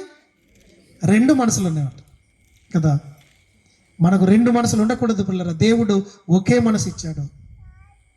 ఉంటే దేవుడిలోనే ఉండాలి, లేదంటే దేవుడు వద్దనుకున్నటువంటి వాళ్ళు ఉంటే లోకంలోనైనా ఉండండి కదా. 2 పడవల మీద స్వారీ చేస్తే ఏమవుతుంది? 2 గుర్రాల మీద స్వారీ చేస్తే ఏమవుతుందండి? గుర్రాలకేమీ నష్టం లేదు, కానీ స్వారీ చేస్తున్నటువంటి వాడికే నష్టం ప్రేమ అన్నటువంటి దేవుని వల్ల. ఈరోజు దేవుడికేం నష్టం లేదు కదా, దేవుడికేమీ నష్టం జరగదు. కానీ ఈ రెండింటి మధ్య నీ జీవితాన్ని నువ్వు కొనసాగిస్తే సరే అది నీ జీవితానికి నష్టం అన్నట్లుగా దేవుడి యొక్క వాక్యం మనకు సెలవిస్తుంది ప్రేమ అన్నటువంటి దేవుని వల్లరా. అందుకే అక్కడ ఇశ్శాఖారట 2 దొడ్ల మధ్య పండుకున్నటువంటి వాడు కదా. 2 కావాలి అని కోరుకోకూడదు పిల్లలు కదా. ఇటు లోకం కావాలి, ఇటు దేవుడు కావాలి కదా. ఇది వద్దు, మన జీవితాలలో ఉండకూడదు. 2 దొడ్ల మధ్య మనం ఉంటే వెట్టి చేసేటటువంటి దాసులం అవుతామట. ఏమి కూడా మనకు దొరకదండి, ఏమి కూడా మనకు దొరకదు ప్రేమ అన్నటువంటి దేవుని వల్ల. ద్విమనస్కులు ఏమంటే ద్విమనస్సు అనేటటువంటిది మనకుంటే మనం ఒక అస్థిరులుగా ఉంటాం. చివరికి ఎందుకు పనికిరానటువంటి వారిగా మారిపోతాం, వెట్టి చేసేటటువంటి వారుగా మనం మారిపోతాము. ఒక తండ్రికి కుమారుడు ఉన్నాడటండి. పాపం తండ్రి చదువుకోలేదు, తన కుమారుణ్ణి చదివించాలి అని అనుకున్నాడు. చక్కగా స్కూల్కి పంపిస్తున్నాడు. 1వ తరగతి అయిపోయింది, 2వ తరగతి అయిపోయింది, 3వ తరగతికి వచ్చేసాడు. ఆ 3వ తరగతిలో ఏమండి ఆ పిల్లవాడికి టీచర్ పాఠం చెప్పాడట, ఒక పాఠం, సోషల్ పాఠం, భూమి గురించి చెప్పాడు. భూమి ఏమన్నాడు, భూమి గుండ్రముగా ఉండును అని చెప్పాడట. పిల్లవాడు అదే మనసులో పెట్టుకున్నాడు. ఇంటికి వస్తున్నాడు, పదే వల్లిస్తున్నాడు, భూమి గుండ్రంగా ఉండును, భూమి గుండ్రంగా ఉండును అన్నాడు. మరి తండ్రి పనికి వెళ్ళాడు, పిల్లవాడు ఇలా ఆకిట్లో కూర్చున్నాడు. తండ్రి రాగానే ఏమండి పిల్లవాడు అంటున్నాడు, భూమి గుండ్రంగా ఉండును, గుండ్రంగా ఉండును. అప్పుడు తండ్రి కుమారుని దగ్గరికి వచ్చి, ఒరే ఇది నీకు ఎవరు చెప్పారా అన్నాడట. మా టీచర్ చెప్పాడు డాడీ అన్నాడట. తండ్రికి తెలియదు, పాపం చదువు తెలియదు, భూమి గుండ్రంగా ఉన్న సంగతి తెలియదు. తండ్రి ఒక్కటి ఏమండి తల మీద ఒక్కటి వేసి, భూమి గుండ్రంగా ఉండడం ఏంటరా, భూమి ఎలా ఉంది, బల్లపరుపుగా ఉంది, నువ్వు గుండ్రంగా ఉంది అంటున్నావు ఏంటని ఏమండి ఒక్కటి తల మీద గట్టిగా కొట్టాడట. మళ్ళీ స్కూల్లోకి వెళ్ళిపోయాడు. తెల్లవారితే మళ్ళీ టీచర్ ఆ స్టూడెంట్ని నిలబెట్టి అడిగాడట, నిన్న చెప్పినటువంటి పాఠం చెప్పు, భూమి ఎలా ఉంది అడిగాడట. టీచర్ భూమి గుండ్రంగా ఉంది అన్నాడట కదా. టీచర్ భూమి బల్లపరుపుగా ఉంది అన్నాడట. అనగానే టీచర్ మళ్ళీ ఏం చేశాడు, మళ్ళీ ఒక దెబ్బ కొట్టేశాడు. ఇక ఏమనుకున్నాడని ఆలోచన చేయగలిగితే, ఇప్పుడు స్కూల్లోకి వెళ్ళి బల్లపరుపుగా ఉందంటే టీచర్తో ప్రాబ్లం, ఇంట్లోకి వెళ్ళి గుండ్రంగా ఉందంటే ఎవరితో ప్రాబ్లం, నాన్నతో ప్రాబ్లం. అందుకే ఒక డిసైడ్మెంట్కి వచ్చాడట, ఇంట్లోనేమో భూమి బల్లపరుపుగా ఉంది అనాలి, స్కూల్లోకి వెళితేనేమో భూమి గుండ్రంగా ఉంది అని అనుకోవాలనుకున్నాడట. చివరికి ఎగ్జామ్స్ వచ్చాయి, అదేందో కానీ అదే ప్రశ్న వచ్చిందట, భూమి ఎలా ఉంది అనే ప్రశ్న వచ్చిందట. అప్పుడు ఆ విద్యార్థి రాశాడట, భూమి స్కూల్లో మాత్రం గుండ్రంగా ఉంది, ఇంటి దగ్గర మాత్రం బల్లపరుపుగా ఉంది, అది ఎలా ఉందో మీరే నిర్ణయించుకోండి టీచర్ అని రాశాడట జవాబు. ఇప్పుడు దానికి మార్కులు వేస్తారా, ఏం చేస్తారండి, కొట్టేస్తారు కదా, కొట్టేస్తారు. ఈరోజు చాలామంది జీవితాలు కూడా అలాగే ఉన్నాయి ప్రేమ అన్నటువంటి దేవుని వల్లరా కదా. ఒక ఇశ్శాఖారు జీవితం కూడా అలాగే ఉంది, 2 దొడ్ల మధ్య పడుకున్నాడట. అందుకే వెట్టి చేసేటటువంటి దాసునిగా తన జీవితం మారిపోయింది. చూడండి, ఆశీర్వాదం లేదు, దేవుడి మేలులను పొందుకోవడం లేదు. ఇంకా చూడండి ఆయన జీవితంలో ఇంకేముంది అక్కడ మనం చూడగలిగితే, అతడు విశ్రాంతి మంచిది అనుకుంటున్నాడట. ఏమనుకుంటున్నాడు, విశ్రాంతి మంచిది అనుకుంటున్నాడట. ఏమండి, ఎప్పుడు కూడా ప్రేమ అన్నటువంటి దేవుని వారలారా, ఒక క్రైస్తవుడు విశ్రాంతి మంచిది అని అనుకోకూడదు కదా. అసలు క్రైస్తవ జీవితానికి విశ్రాంతి లేదండి. ఈ లోకంలో మనం బ్రతికినంత కాలం పని చేస్తూనే ఉండాలి. ఇక్కడ నువ్వు విశ్రాంతిని కోరుకున్నావా, ఆ విశ్రాంతిని కోల్పోతావు కదా. చనిపోయిన తర్వాత మన జీవితానికి ఏంటండి, మన ఆత్మ ఎక్కడికి వెళ్ళిపోతుంది, అక్కడ విశ్రాంతి, అక్కడ పని ఉండదు. మరి పని కానీ ఏమంటే దేవుడి కోసం పని చేయడం కానీ ఎక్కడ ఉందంటే ఈ భూమి మీద మాత్రమే మనం పని చేయాలి కదా. ఇక్కడ ఎప్పుడు కూడా విశ్రాంతి కోరుకోకూడదు. ఇక్కడ నువ్వు రెస్ట్ కోరుకున్నావా, నీ జీవితం అక్కడ రోస్ట్ అయిపోతుంది కదా. చాలామంది ఏం చేస్తారంటే ఎక్కువగా ఇక్కడే విశ్రాంతి కావాలి, ఇక్కడ విశ్రాంతి కావాలి, చనిపోయిన తర్వాత అక్కడ విశ్రాంతి కావాలి. చూసారా, ఇక్కడ నీకు విశ్రాంతి ఏమండి కావాలి అని అనుకుంటే అక్కడ విశ్రాంతిని మనం కోల్పోతాము. అక్కడ విశ్రాంతి కావాలంటే ఇక్కడ విశ్రాంతి లేకుండా దేవుడి ప్రభు పనిలో మనం ఏం చేయాలి, సాగిపోతుండాలి ప్రియులారా, సాగిపోతుండాలి. అందుకే ఇక్కడ ఈ ఇశ్శాఖారు జీవితము వెట్టి చేసేటటువంటి దాసుడిగా ఎందుకు మారిపోతున్నాడంటే, అతడు ఏమనుకుంటున్నాడ, విశ్రాంతి విశ్రాంతి. అందుకే కొద్దిమంది చూడండి, చాలామంది ఏ పని పాట లేకుండా ఎప్పుడు చూసినా ఏం చేస్తారు, విశ్రాంతి కదా. ఎప్పుడు చూసినా గురకబెట్టి నిద్రపోతుంటారు. అందుకే అలాంటి వారి కుటుంబాలు ఆశీర్వదించబడతాయండి. వెట్టి చేసేటటువంటి వారుగా మారిపోతారు కదా, వెట్టి చేసేటటువంటి వారుగా దాసులుగా మారిపోతారు ప్రేమనటువంటి దేవుని వర్లరా. ఇశ్శాఖారు జీవితం కూడా అలాగే మారిపోయినట్లుగా మనం చూస్తుంటున్నాము. ఇంకా మనం అక్కడ చూస్తే ఒక మాట ఉంది చూడండి, సామెతల గ్రంథం 12వ అధ్యాయం, సామెతల గ్రంథం 12వ అధ్యాయం 24వ వచనాన్ని చూస్తే, 24వ వచనము, శ్రద్ధగా పని చేసేటటువంటి వాడు ఏలుబడి చేస్తాడు, సోమరులు వెట్టి పనులు చేయవలసి వచ్చును అన్నాడు. చూడండి, శ్రద్ధగా పని చేసేటటువంటి వాడట ఏలుబడి చేస్తాడు, వాడు రాజు అవుతాడు, పరిపాలన చేస్తాడు. అనేక మంది వాడి చేతి కింద పని వాళ్ళు ఉంటారు. కానీ అదే ఒక సోమరి వాడు కదా, విశ్రాంతి మంచిది అనుకునేటటువంటి వాడు చివరికి వెట్టి దాసుడు అవుతాడు అని దేవుని యొక్క వాక్యం మనకు సెలవిస్తుంది. ఏమంటే కలెక్టర్ ఆఫీస్కి వెళ్ళినప్పుడు కలెక్టర్ గారు ఉంటారు, అలాగే కలెక్టర్ ఆఫీస్లో ఫ్యూన్ కూడా ఉంటారు. వీడు ఎందుకు ఫ్యూన్ అయ్యాడు, ఆయన ఎందుకు కలెక్టర్ అయ్యాడండి చెప్పండి. ఏమంటే కలెక్టర్ అయ్యాడంటే వాడు ఆహార నిశలు ఏం చేశాడు, కృషి చేశాడు కదా, విశ్రాంతి కోరుకోలేదు. దినానికి 18 గంటలు చదివాడు. ఒక ఫ్యూన్ అయ్యాడంటే వాడు అర్థం ఏంటంటే వాడు సోమరిపోతూ చదవలేదు కనుక ఏదో చివరికి ఏ జాబ్ దొరికింది, కదా, మన భాషలో చెప్తాం కదా, శపరాసి కదా, ఈ జాబ్ దొరికింది. ఇద్దరు ఒకే స్కూల్లో చదువుకున్నారట. మళ్ళీ ఇద్దరికి చెప్పినటువంటి టీచర్, పాఠాలు చెప్పిన టీచర్ కూడా ఒక్కడే. మరొకడేమో ఏలుబడి చేసేటటువంటి వాడిగా మారాడు, ఒకడేమో వెట్టి చాకరీ చేసేటటువంటి వాడిగా మారాడు. కారణం ఏంటి అంటే, వీడేమో సోమరిగా ఉన్నాడు, విశ్రాంతి మంచిది అనుకున్నాడు, ఆయనేమో విశ్రాంతి మంచిది అనుకోలేదు కదా. ప్రతి రోజు కష్టపడ్డాడు, శ్రమ పడ్డాడు కనుకనే తన జీవితంలో ఒక ఉన్నతమైనటువంటి స్థానంలోనికి వెళ్ళాడు. ఇప్పుడు ఇశ్శాఖారు జీవితము ఏమండి, వెట్టి పని చేసేటటువంటి దాసుడుగా ఎందుకు మారుతున్నాడంటే, విశ్రాంతి మంచిది అనుకుంటున్నాడట. వద్దు పిల్లారా, ఇంకా కిందికి ఎదవండి. ఇంకేముంది? ఆ భూమి రమ్యమైనదాగుటయు చూసెను అన్నాడండి. ఆ భూమి అంటే ఏం చేసి రమ్యమైనదాగుట చూశాడట కదా. అంటే ఏదైనా దాన్ని చూసింది కావాలనుకున్నాడేమో. రమ్యము, ఎందుకంటే ఈ లోకము కూడా రమ్యంగానే కనిపిస్తుంది, అందంగానే కనిపిస్తుంది కదా. ఈ లోకాన్ని, ఈ రంగుల ప్రపంచాన్ని నువ్వు కోరుకున్నావా? నీ జీవితంలో ఏమైపోతుంది అని అంటే, నువ్వు వెట్టి చేసేటటువంటి దాసుడుగా మారిపోతావు. అవమ్మ గారు కూడా పడిపోవడానికి కారణం ఏంటండి? ఆ చెట్టు రమ్యమైనటువంటిది, అందమైనదిగా చూసిందట, పడిపోయింది, పాపంలో పడిపోయింది. పచ్చదనంగా చూసింది, పచ్చదనంలో పాపం ఉందన్నటువంటి సంగతి ఆమెకు తెలియలేదండి. ఒక లోతు కూడా చూశాడు, యోర్దాను ఆ ప్రాంతం అంతటిని కూడా చూశాడట. చూసినప్పుడు ఆయనకి ఎలా కనిపించిందంటే, పచ్చగా కనిపించిందట, రమ్యంగా కనిపించిందట కదా.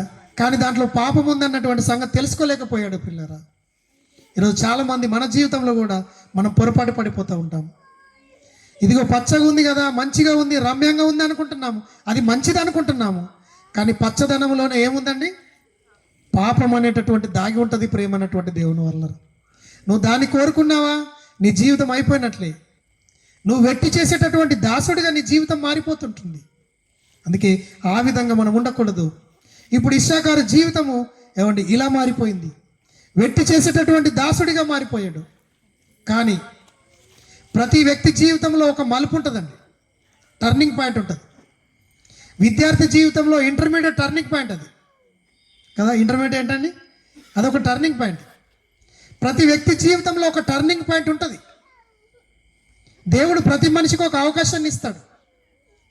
ఇశ్శాఖారు కూడా దేవుడు ఒక అవకాశాన్ని ఇచ్చాడు. పిల్లరా చూడండి, అది ఏ అవకాశం, అలా ఆయన ఎలా సద్వినియోగం చేసుకున్నాడని మనం చూడగలిగితే, మరి ద్వితీయోపదేశ కాండము 33వ అధ్యాయము, ద్వితీయోపదేశ కాండం 33వ అధ్యాయము 18-19 వచనాలను మనం చూస్తే, 18-19 వచనాలు.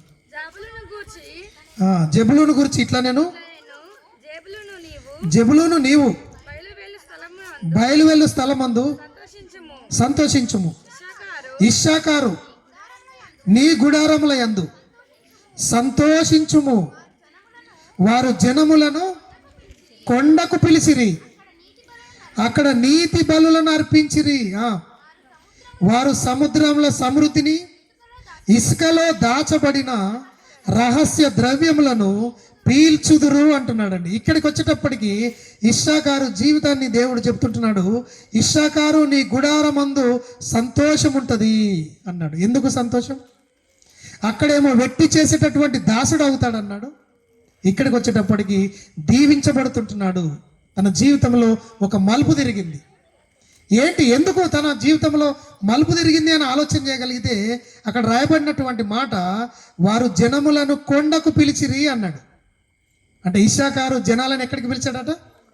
కొండకు పిలిచాడు కదా. కొండకు పిలిచినందుకు వాళ్ళు ఏం చేశారో అని ఆలోచిస్తే, అక్కడ నీతి బలులను అర్పించిరి కదా. నీతి బలులు అర్పించారు అంటే ఏ కొండకు పిలిచాడు ఆయన కదా. అంటే దాని అర్థం ఏంటంటే, ఏమండి, దేవుడి సన్నిధానంలోనికి జనములను నడిపించాడు కదా. ఈరోజు మనం కూడా అనేక మందిని దేవుడి దగ్గరికి నడిపించాలి. ప్రేమ అన్నటువంటి దేవుని వల్ల మనం కూడా ఒక కొండ దగ్గరికి నడిపించాలి. అది గుణదల కొండ కాదు, కల్వరి కొండ దగ్గరికి నడిపించాలి కదా. ప్రభు అయినటువంటి యేసుక్రీస్తు వారు సిలువ వేయబడినటువంటి ఆ సిలువ మార్గం వైపు అనేక మందిని నడిపించాలి. ఎందుకు అక్కడ ఏముంటుంది అని ఆలోచిస్తే, నీతి బలులను అర్పించిరి అని రాయబడ్డది కదా. క్రీస్తు దగ్గరికి వచ్చిన ప్రతి వాడు ఏం చేస్తాడు? నీతిగా జీవిస్తాడు, న్యాయముగా జీవిస్తాడు. కుటుంబాల్లో సమాధానం ఉంటుంది, శాంతి ఉంటుంది, నెమ్మది ఉంటుంది. అందుకే ప్రతి మనిషిని మనం ఎక్కడికి నడిపించాలి అంటే ఏమండి, సిలువ కలువరి కొండ దగ్గరికి నడిపించాలి పిల్లరా. అలా నీ జీవితంలో నడిపించగలిగితే ఏమండి, నువ్వు వెట్టి చేసేటటువంటి దాసుడిగా నీ జీవితం మారిపోయినా ఎంత గొప్పగా దేవుడు ఆశీర్వదిస్తాడంటే అక్కడ రాయబడినటువంటి మాట, వారు సముద్రముల సమృద్ధిని ఇసుకలో దాచబడినటువంటి రహస్య ద్రవ్యములను పీల్చుదురు అన్నాడు. ఇస్సాకారును దేవుడు ఎంత గొప్పగా ఆశీర్వదించాడంటే సముద్రముల సమృద్ధి అట, ఇసుకలో దాచబడినటువంటి రహస్య ద్రవ్యాలు. ఇసుకలో దాచబడిన రహస్య ద్రవ్యాలు ఏంటండి? అదేదో కాదండి, పెట్రోల్. ఇక్కడ కానాను దేశాన్ని పంచినప్పుడట ఇస్సాకారుకి ఇచ్చినటువంటి ఈ భూభాగాన్ని మరి చాలామంది శాస్త్రవేత్తలు పరిశీలన చేశారట. మరి ఆయనకు దేవుడు వాగ్దానం చేశాడు కదా, ఇసుకలో దాచబడినటువంటి రహస్య ద్రవ్యాలను పీలుస్తాడు అని దేవుడు వాగ్దానం చేశాడు కదా. మరి అని ఆయనకి ఇచ్చినటువంటి ఆ భూభాగాన్ని పరిశీలన చేశారట పిల్లలు. పరిశీలన చేస్తే అక్కడ ఎక్కువగా ఏమండి పెట్రోల్ అనేటటువంటిది బయటకు వచ్చిందట. అంటే ఆలోచన చేయండి, ఇప్పుడు మనం గల్ఫ్ కంట్రీస్ని కూడా చూస్తే, ఇప్పుడు అన్నగారు వీళ్ళు వెళ్ళినటువంటి దుబాయ్ ప్రాంతమో లేకపోతే ఇంకా ఖతరు, ఆ యొక్క సౌదీ అరేబియా ఆ ప్రాంతాలను చూస్తే వాళ్ళందరూ దీవించబడడానికి గల కారణాలు ఏంటంటే చెప్పండి? పెట్రోల్ అండి. ఇసుకలో దాచబడినటువంటి రహస్య ద్రవ్యాలను వాళ్ళు ఏం చేస్తున్నారు? పీల్చుకుంటున్నారు. అంటే దేవుడు గొప్పగా ఆశీర్వదించాడు ఒక వ్యక్తి చేసేటటువంటి దాసునిగా ఉన్నటువంటి ఈయన జీవితం. ఆలోచన చేయండి, గొప్పగా అనేక మందిని కదా పని వాళ్ళను పెట్టుకునేటటువంటి అవకాశము ఇస్సాకారు జీవితంలో కలిగింది. ప్రేమనటువంటి దేవుని వల్ల ఆలోచన చేయండి. ఈరోజు ఈ యొక్క కృతజ్ఞత కూడికను ఏర్పాటు చేసుకున్నటువంటి మరి జాన్సన్ అన్న, అలాగే విల్సన్, వారి జీవితాన్ని కూడా దేవుడు ఎంత గొప్పగా ఆశీర్వదించాడు అని అంటే, ఒకప్పుడు ఇక్కడ నిజంగా ఏ పని చేసుకునే వాళ్ళో తెలియదు, కానీ దేవుడు ఏమండి ఆ దేశానికి పంపించి ఎంత గొప్పగా ఆశీర్వదిస్తున్నాడో అని ఆలోచన చేయగలిగితే మీ అందరికీ తెలుసు వారి జీవితాన్ని గొప్పగా దేవుడు ఆశీర్వదించాడు. అందుకే ఇంకా ఏమండి ప్రతి మనిషి జీవితంలో ఒక టర్నింగ్ పాయింట్ ఉంటుంది కదా. ఇస్సాకారు జీవితం లాగా మనం కూడా ఏం చేయాలని ఆలోచన చేయగలిగితే, ఒకప్పుడు మనం కూడా రెండు దొడ్ల మధ్య ఉన్నామేమో. వద్దు, ఏం చేయాలి? మనసు మార్చుకుందాం, బ్రతుకును మార్చుకుందాం. ఇదిగో దేవుడి కల్వరి కొండ దగ్గరికి, యేసుక్రీస్తు సిలువ దగ్గరికి వద్దాం. ఇంకంతేకాదు అనేక మందిని సిలువ దగ్గరికి నడిపించదాం ప్రేమన్నటువంటి దేవుని వల్ల. అలా నడిపించగలిగితే వారు నీతిగా న్యాయముగా జీవించేటటువంటి అవకాశం ఉంటుంది. అప్పుడు దేవుడు నీ జీవితాన్ని గొప్పగా ఆశీర్వదిస్తాడు. ఇస్సాకారును ఆశీర్వదించినటువంటి విధానం ఆలోచన చేయండి. ఈరోజు నిజంగా ఈ కృతజ్ఞత కూడికకు వచ్చినటువంటి మీరు, మేము, మనమందరం కూడా ఒకరోజు వీరి జీవితంలో దేవుడు ఆశీర్వదించినటువంటి విధానాన్ని బట్టి వీళ్ళు ఇంత పెద్ద సభ పెట్టారు కదా, ఇంత మంచి కృతజ్ఞత కూడికను ఏర్పాటు చేసుకున్నారు కదా. ఈరోజు ఇక్కడ కూర్చున్నటువంటి ప్రతి కుటుంబం వాళ్ళు కూడా ఏమండి ఒక ఆశీర్లాగా, ఒక ఇస్సాకారులాగా ఏమండి వారు కూడా ఏమండి జీవించగలిగినప్పుడు దేవుడు మిమ్మల్ని కూడా దేవుడు గొప్పగా ఆశీర్వదిస్తాడు. ఇలాంటి సభలు ప్రతి కుటుంబం వాళ్ళు కూడా, మీరు కూడా ఏం చేయాలి? దేవుడు మమ్మలను కూడా దీవించాడు, మేము కూడా కృతజ్ఞత కూడిక పెట్టుకుంటాము అని ప్రతి కుటుంబం కూడా ముందుకు రావాలి ప్రేమన్నటువంటి దేవుని వాళ్ళు. అందుకే ఆలోచించండి, కృతజ్ఞత కూడికకు వచ్చినటువంటి మనము ఏ విధంగా ఉన్నాము అన్నది ఒక్కసారి మనల్ని మనం పరిశీలన చేసుకుందాం. ఆశీర్వాదం దీవించబడడానికి గల కారణం ఒకటే కదా, ఆయన దగ్గర శ్రేష్టమైనటువంటి ఆహారం ఉంది, వాక్యం ఉంది. నా దగ్గర వాక్యం ఉండాలి కదా, నా దగ్గర వాక్యం ఉండాలి. ఆత్మ చెప్పినట్లుగానే నడుచుకోవాలి కదా, ఆయన అడుగు జాడలలోనే మనం నడుచుకోవాలి. నీ చిత్తానుసారంగా నడుచుకుంటే నువ్వు దేవుడి ద్వారా దీవించబడలేవు. నువ్వు ఒక అడుగు వేసావంటే నువ్వు పాదరక్షలు కలిగి ఉండదు. సమాధాన సువార్త వలనైనా సిద్ధ మనస్సు అనేటటువంటి జోడుంది తొడుక్కోండి. అనేక కుటుంబాలు శాంతి సమాధానం లేక గొడవలు కక్షల చేత నిండి ఉన్నారు. కుటుంబాలను సమాధానపరచండి. కుటుంబాలను సమాధానపరిచితే మీ సంతతిని దేవుడు ఏం చేస్తాడన్నాడు? నిలబడేటట్లుగా దేవుడు చేస్తానన్నాడు కదా. ఆ విధమైనటువంటి ఆలోచనలు కలిగి ఉండండి ప్రియులారా. అంతేకా దేవుని వల్ల బలాన్ని పొందుకోండి. సంఘంలో ఒక స్తంభంగా నిలబడండి. కదా. ఇస్సాకారు ప్రారంభ జీవితం 2 దొడ్ల మధ్య పడుకున్నట్లుగా 2గా కావాలని కోరుకోకండి దయచేసి. ఇటు లోకం కావాలి, ఇటు దేవుడు కావాలి, వద్దు. దేవుళ్ళలోనికి వచ్చామా, దేవుళ్ళలోనే జీవించండి కదా. అందుకే దేవుడు ఒకవేళ ఆ 2 మనస్సులు మీలో ఉంటే దేవుడు ఈరోజే మీకు ఒక అవకాశాన్ని ఇస్తున్నాడు. ఈ కృతజ్ఞత కూడికనే మీ జీవితానికి ఒక టర్నింగ్ పాయింట్ అనుకోండి కదా. ఇప్పటి నుంచి మనం ఏం చేయాలంటే ఒకే మనస్సు కలిగి కదా దేవుడి దగ్గరికి వస్తాం, అనేక మందిని దేవుడి దగ్గరికి నడిపిస్తాం, ఆ కల్వరి కొండ వైపు నడిపించుదాం, దేవుడి వల్ల గొప్ప మేళ్లను పొందుకుందాం. మరి అలాంటి మేళ్లను పొందుకోవాలని మిమ్మల్ని అందరినీ కూడా నేను మనసారా కోరుకుంటూ, ప్రతి ఒక్కరూ ఒక ఆషేరులాగా, ఒక ఇస్సాకారు ఎలాగైతే చివరి దశలో ఆయన దేవుడి వల్ల ఎంత గొప్ప మేళ్లను పొందుకున్నాడో మనమందరం కూడా అలాంటి మేళ్లను పొందుకోవాలని, మరి ముఖ్యంగా ఈరోజు ఇంత చక్కటి కృతజ్ఞత కూడికను ఏర్పాటు చేసినటువంటి మరి జాన్సన్ అన్న, అలాగే విల్సన్ దేవుడి వల్ల ఎన్నో మేళ్లను పొందుకున్నారు. ఇంకా ఆషేరు లాంటి జీవితము, ఇస్సాకారు లాంటి జీవితము దేవుడు వారికి కూడా అనుగ్రహించాలని, అలాంటి జీవితాన్ని వారు కూడా జీవించాలని నేను మనసారా కోరుకుంటూ ఈ మాటలు ముగిస్తున్నాను. దేవుడి మాటలు దీవించును గాక. అందరికీ వందనాలండి. ప్రియులారా, మరి చక్కని వాక్యం మనం విని ఉన్నాము. మన జీవితంలో మనం కూడా అట్టి జీవితం జీవించడానికి దేవుడి సహాయం ప్రార్థిస్తున్నాం. మరి మన మధ్యలో ప్రియులు ఆశీర్వాదంగా ఉన్నారు. విత్తబడ్డ వాక్యం కొరకు వారు ప్రార్థన చేస్తారు. ఆ తర్వాత ఒక పాట పల్లవి చరణం పాడుకుంటాము. ఆ పిదప మరి మంచి జాషువా గారు, యోసేఫ్ మన మధ్యలో ఉన్నారు, వారికి కూడా స్వాగతం తెలియజేస్తున్నాం. అందరం ప్రార్థనలో ఉందాం.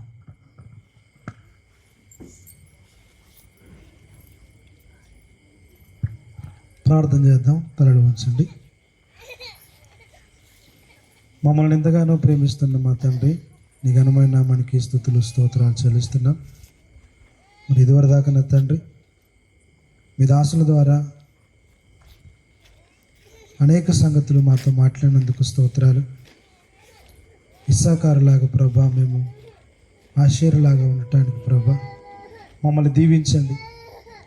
మేము 2 పడవల ప్రయాణం చేయకుండా, 2 దొడ్ల మధ్యలో నిద్రపోకుండా ప్రభా నీ వైపే చూస్తూ మా బ్రతుకులు కొనసాగుటకు సహాయం చేయమని, సాతానుడు అనేక విధాలుగా మమ్మల్ని మళ్ళీ వెనకకు లాగుతున్న వాడి కుయుక్తిని ఎరిగి నీ ఆత్మచేత మేము ముందుకు సాగుటకు సహాయం చేయమని ప్రార్థిస్తున్నాం.